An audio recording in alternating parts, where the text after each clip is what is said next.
Excellent. Yeah, it works. It works. We have so if you want we want a good sound. So try to have your mustache almost touching the microphone. Okay. So yeah. Okay. So I got to get close. I got to get. As I got to close get as intimate with the like. This is a very intimate conversation. Okay. Good to know. Yeah. Do you want to do the rounds, Rasmus? Just introduce everyone. Yes, of course. So my name is Rasmus. I am the younger of the two Rasmuses. He's the gorgeous one. I'm the old one. Brothers. No. Oh, okay. Soon to be married. Well, you need to get divorced first. Yeah, I know, but. So this is Marcus. He's our resident artist. He's the one who's drawn our illustrations. He's the one with the research. Okay. Christer over here. He's the Decepticons hat. Okay. Transformers expert. Fantastic. Okay. We also have Johan, of course, who is right now more focusing on selling comic books. So he's not going to join us right now. He's keeping guard. He's keeping guard, yeah. He's the bodyguard. He's got a serious beard. Yeah, he's the muscle of the group. Okay, Beard so that's us. I am more of a video game expert. Well, not expert, but better than these guys. When it comes to comic book questions, deeper questions, that is more Marcus' territory. But we are going to keep the conversation going between all of us. Okay. Yeah. Does that feel good? That sounds good. Let's do the intro then. Let's do it. Yes, hit Ready? it. Here we go.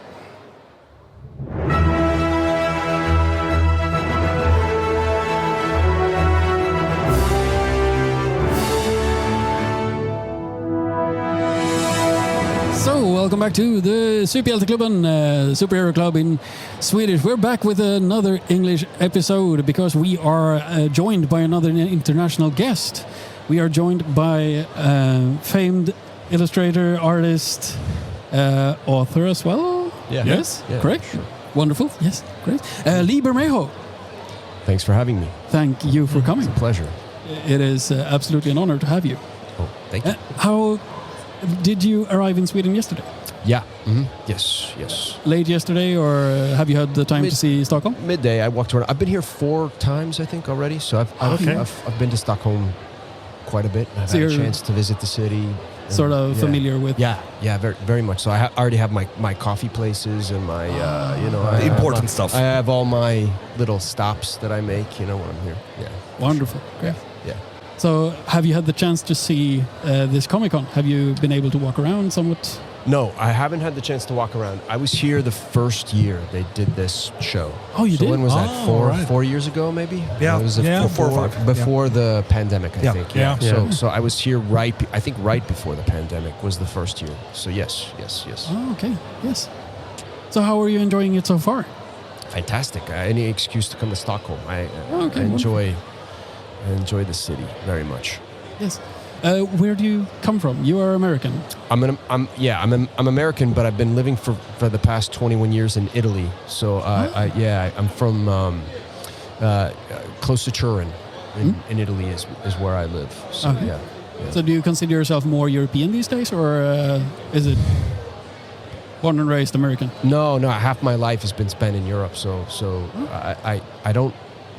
I don't know what it's like to be an American anymore. That's not even a convenient response because of the political climate right now. It's literally just 21 years living away from home. You feel like an alien in your home, and then you feel like an alien a bit in your new home. But I definitely feel like I now associate more with Europe in most ways than I do with the United States. Okay. Yes. Wonderful. I need to ask a food question. You eat. Yes, So, yeah. So if you're living in Italy, then it's pasta and pizza, right? It's so varied though. There's so many different cuisine. I mean, it really is like the area that I live in isn't pasta. Okay. They make this dish called brasato, which is it's beef slow cooked in red wine.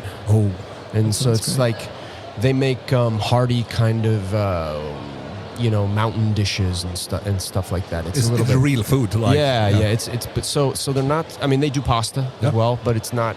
Pizzas like Naples, and then you have lasagnas, Bologna, and there's different areas that are known for their different, specific types of dishes. But where I live is it's a little bit heartier food, I would say.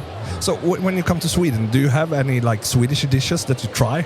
Or is it just toast skagen. I toast love it.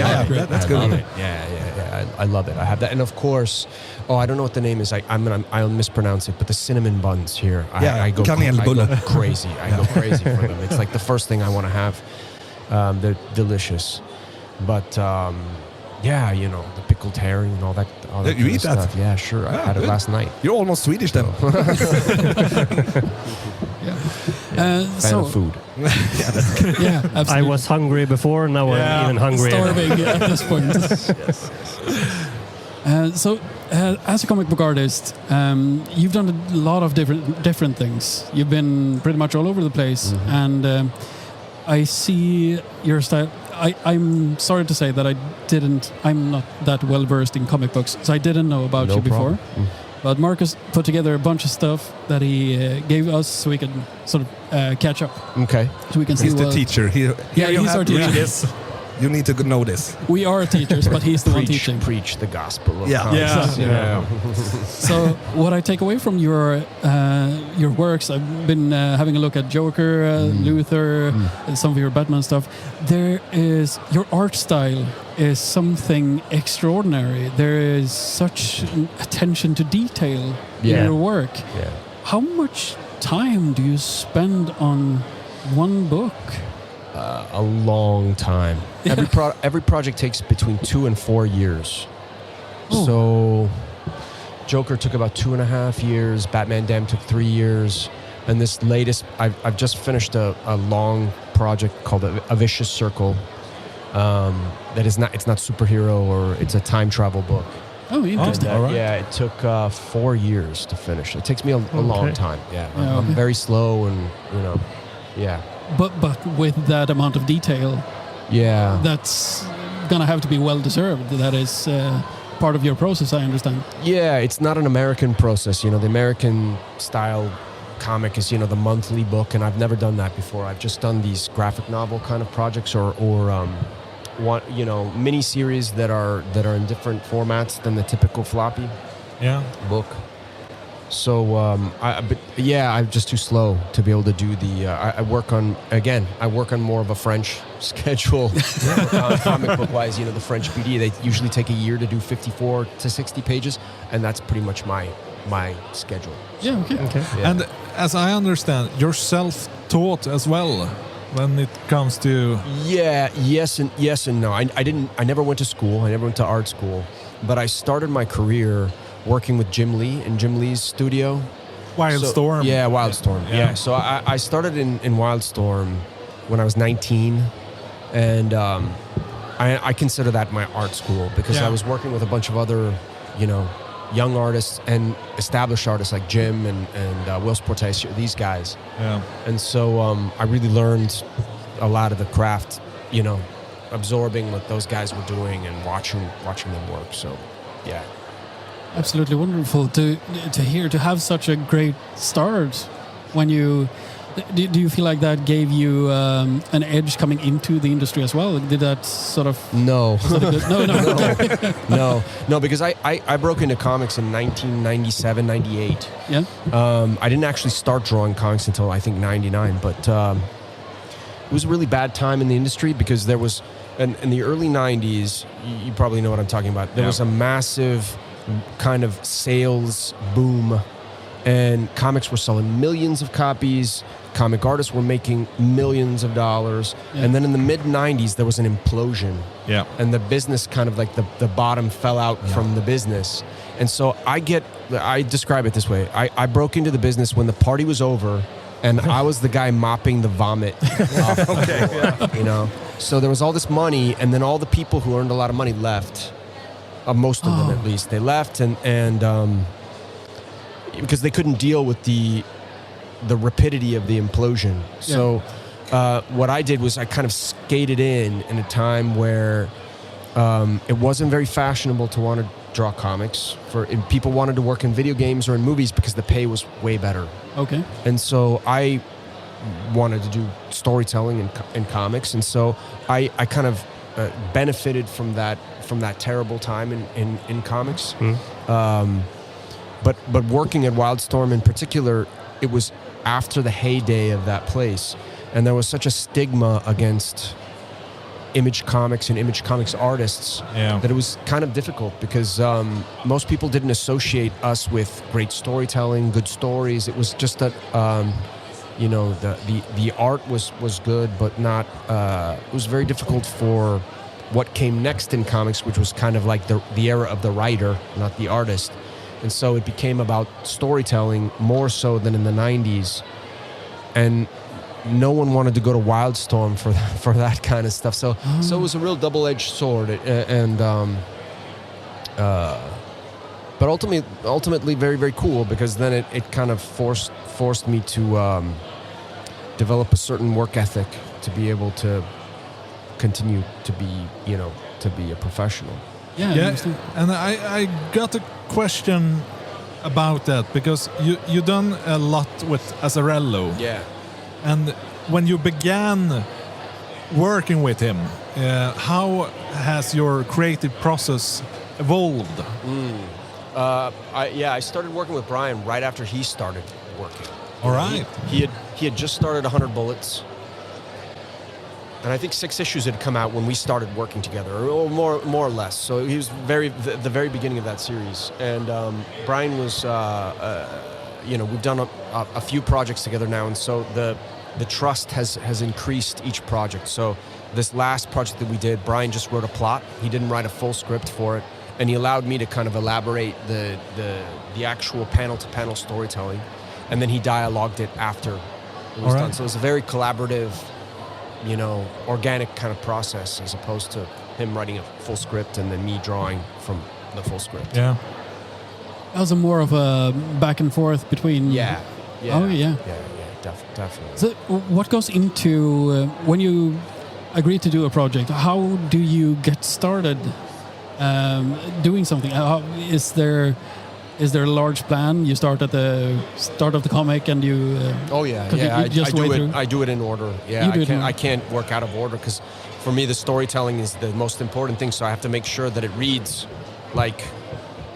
consistently, and I can only do that in order.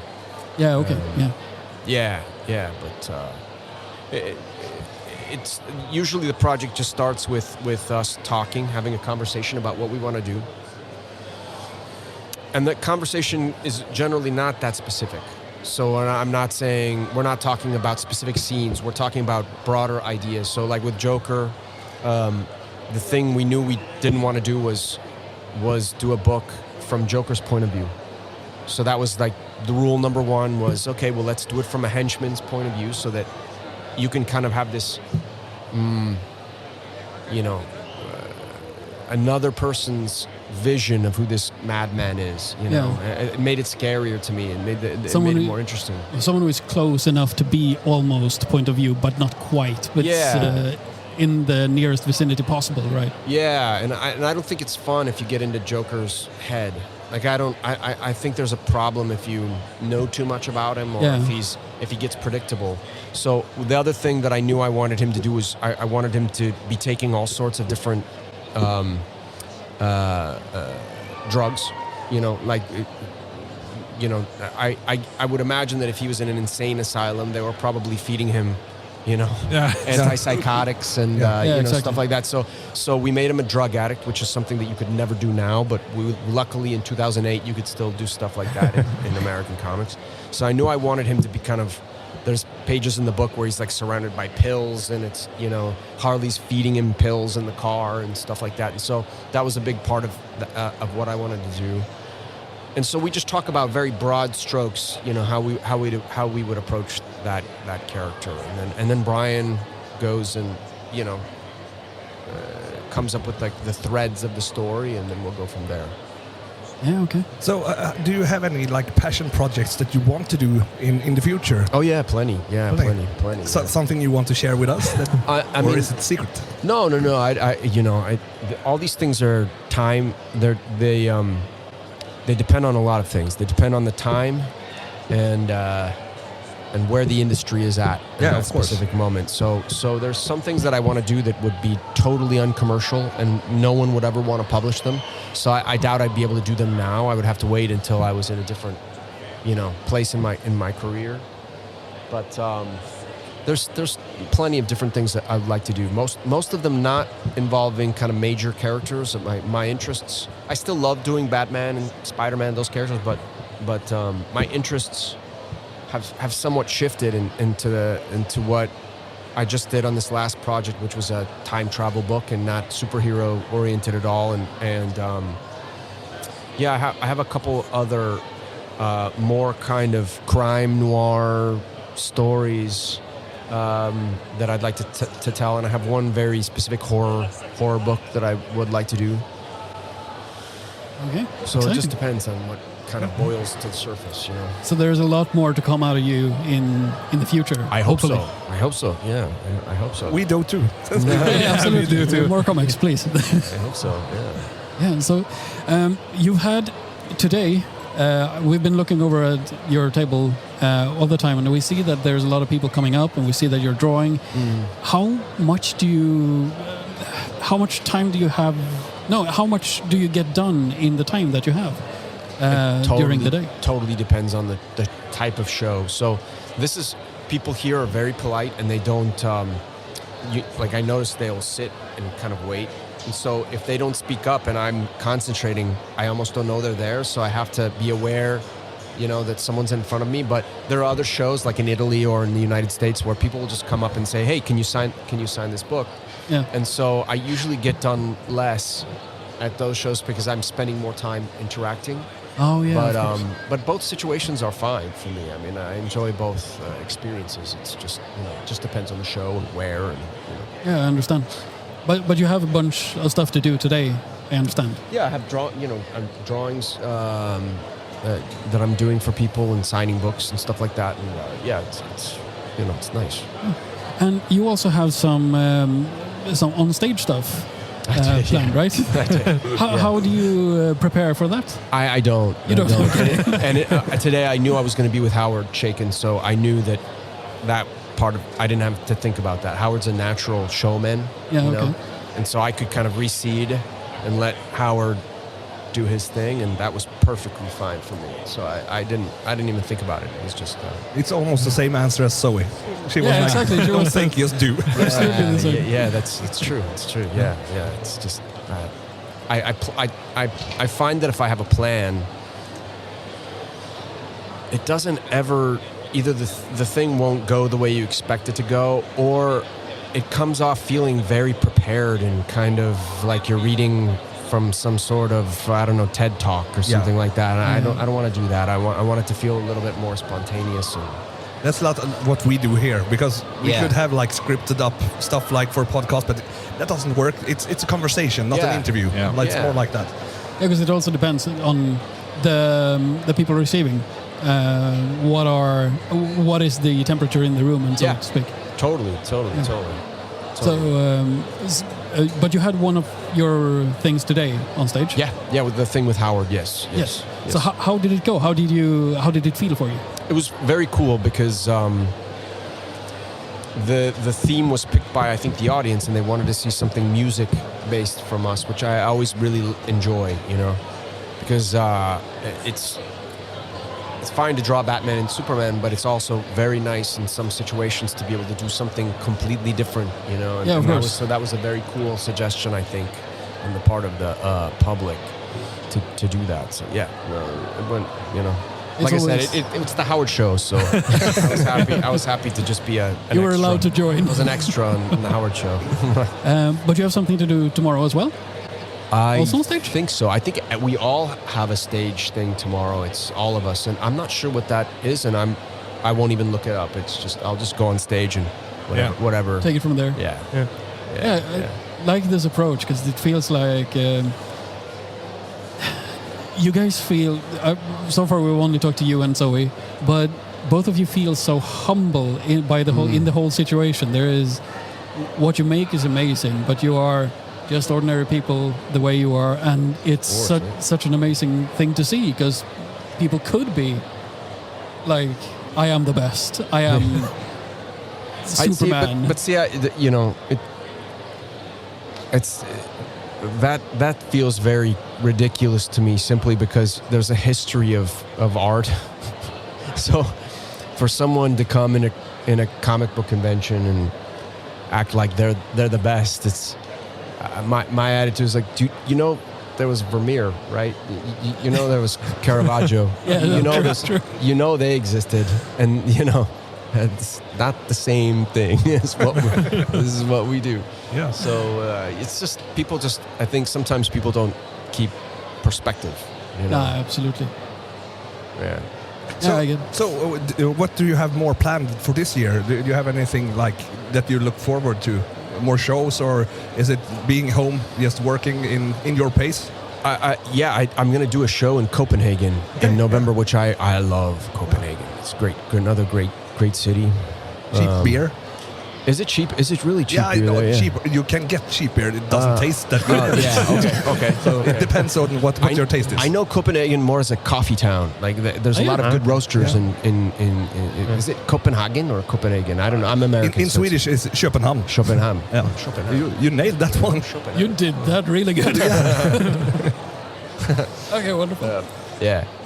But what can we, more than shows, what can we expect coming from you in the near future? Is there something? Doing a lot of covers. So I'm doing the history of Spider-Man in covers. Marvel. So Nice. I think there are 30 of them. Yeah. And so there'll be, if I'm not speaking out of turn, I think they want to collect them into a single volume after I'm done. But there'll be covers coming out, 2 a month or something, for over a year. And it's so I just finished the first one, which is getting bit by the spider, and so it's cool because I haven't done a lot of work with Marvel in my career, and I was never a Marvel kid. I never grew up reading. I grew up reading Spider-Man, some X-Men, but I wasn't a huge Marvel reader. So it's nice to be able to do something that is going to be collected as something that I could give to somebody who doesn't read Marvel either, or doesn't, maybe they know Spider-Man from movies and cartoons and stuff, but they don't know the actual history of the character. And to hand that book to them and just say, look, you don't even need to read it. It's just pictures. There you go. Here's the history of the character. So what was your inspiration growing up, and how did you get into this line of work? Oh, my... okay, so when I was 4 or 5, I, of course, I was born in 1977, so, of course, I was a Star Wars kid. Yeah. That was big for me. And I grew up watching He-Man cartoons, which I was obsessed with He-Man cartoons, and the Adam West Batman TV show. So, this was before the Tim Burton movies and all that kind of stuff. So that was the only Batman, live-action Batman that I had. So my parents would rent VHS tapes of He-Man or Batman or something like that for me to watch. And then at some point or another, I discovered comic books, that there are actually comic books of Batman. Yeah. And so that started me reading comics. And I think it was probably the same organic way of getting into it that probably a lot of kids get into it, which is, you're watching cartoons as a kid or something like that, and then you discover, or not discover, but in my case, I discovered comic books and went from there. Yeah. So the inspiration for everything you do, I've read a little bit. I get the care package from Marcus, and then I deep dive a little bit in everything. But you did Watchmen, right? I did, I did. So how does that differ, in style? You have your own style, but do you shift the style a little bit between the projects, or? I didn't for that book, but I did for this time travel book that I just did. The hook of the book was. Every time the characters travel in time, I change the art style so that visually, even the reader goes, "Oh, we're in a different place in a different time." So I did that on that book, and I'd never done it before, really. Okay. So it was an experience. Sorry, I might have missed it before. What was the name of that book? A Vicious Circle. A Vicious Circle. Thank you very much. Yeah. I'm going to make sure to look it up. Yeah, afterwards. the hardcover collection just came out. I think on the 6th of April or something like that. Just came out. But yeah, it's it was the first time I really played with styles. But usually I've just always done things in my style. So yeah. It's, So we got our 5-minute warning, The warning. from Okay. Supergirl. But if you would say anything to... Sorry, I just saw the tattoo. Yeah. We have When you started talking, Are you excited for the new movie? I am. I am And I too. just saw the other week there's a crowdfunded fan film that just got funded. I heard. So we I've get seen- 2 He-Man movies next year. I've heard that it's very, very like the visual aspect of the film is very faithful to the cartoon. So I've heard the characters look just like the cartoon. And like Trapjaw looks like Trapjaw. that'd be great. Trapjaw is actually my favorite. He's my favorite too. You're becoming bros. That's awesome. Trapjaw so happy. Trapjaw is definitely my favorite. Has been my favorite since I was a kid. And apparently the designs are crazy. So I forgot. I took my mascot with me. I forgot to bring him up. oh yes. You should see his basement. It's insane. It's Trapjaws everywhere. Yeah, I got the Tweeterhead statue. And I have the Mondo Trapjaw. I have one of the Mondos. Yeah. There are 3. Yeah, I know. I didn't. Yeah, they did. Yeah. See, we could go all day. Just Yeah, see, We this is can wonderful. tell her to back off. Should we tell them to wait? we could just talk about Then I have to ask, would you like, obviously you would probably like to work on some He-Man comics? I did one.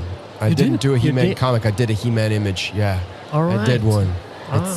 It's really nice. I've seen it. Oh, thanks. And you didn't tell me? Yeah. But it's only half of the. It's gonna take too much time, and I can't finish it now. But I wanted to do.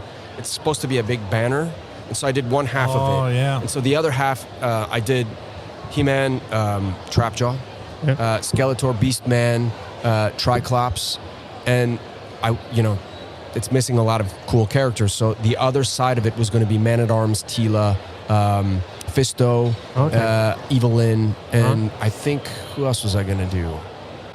Merman or one of the other bad guys. But I've only done half so far. But it's going to be this big banner. Okay. If you want, you can always do the other half and send it to us. Would be much appreciated. Yes. But just to wrap it up, you have been a perfect guest, and thank you so much for your time. Thank you. Thank you guys. Absolutely. If it's okay, we would like to take like a picture with you with our background, because Marcus has designed this. Well, very good. This is the- one is This is very strange because they upgraded it with AI, I think. so the that original one, is there. that's So one. that's the good one. That's It's the good one. Different text because the AI said It doesn't recognize says letters. the handsloom. They did something strange with the printing. Yeah. But at least they didn't give you 8 fingers on one hand. No, exactly. Or, the creepy AI kind of. Oh, but Marcus did the good thing because he gave us abs, so that's good. Don't gonna get down anyway. So big thank you, and we're gonna probably huge thanks. visit you at the tables on the days. Thank you guys very much. And we are gonna release this on YouTube or something. If it's okay, we tag you. Yes, So absolutely. you can watch everything if you want to watch yourself, but you can watch us. I don't like to watch myself. So. You can look on the other episodes with the other guys. I didn't even know you guys were filming it. Now I'm like, Sorry. Oh, sorry. Is that No, okay? no. Yeah. That's fine. That's fine. I just wasn't aware of it, and now I'm seeing. Yeah. It's as plain as day. There's Well, that's great because you don't look at the camera then. Oh yeah. Professional. It's more original. Silver linings. Yeah. But thank you so much. We're gonna take a picture. Yuan is gonna be our photographer because he's the big guy and nobody wants to touch him. No, exactly. Keep away. Okay. So that's good. Thank you so much. We're you. gonna do the little outro. Awesome.